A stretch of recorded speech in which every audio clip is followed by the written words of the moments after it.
येवला शहरातील फतेपुरुष नाका येथील गणेश कॉम्प्लेक्स कविता वाईन शॉपी शेजारी असलेल्या हॉटेल शुभकामना येथून नवीन सांडपाणी नाला वळविण्याच्या नगरपालिकेच्या प्रस्तावाला हॉटेल संचालक किशोर माळी यांनी विरोध केला आहे।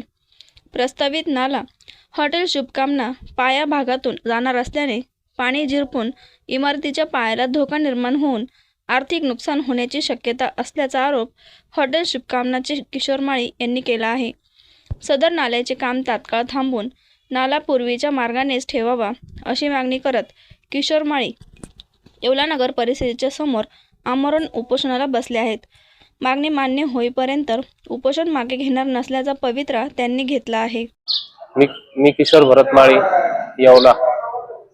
माझा हॉटेल शुभकामना त्यातून त्याच्या खालून नाला गेलेला आहे आणि नगरपालिका म्हणते का नाला हा नैसर्गिक आहे, तर हा नैसर्गिक नसून हा नाला आता तयार करण्यात आलेला आहे आणि तर माझ्यावर असा अन्याय होऊ नये म्हणून नाही की त्यांनी माझ्या याच्यावर दखल घ्यावी।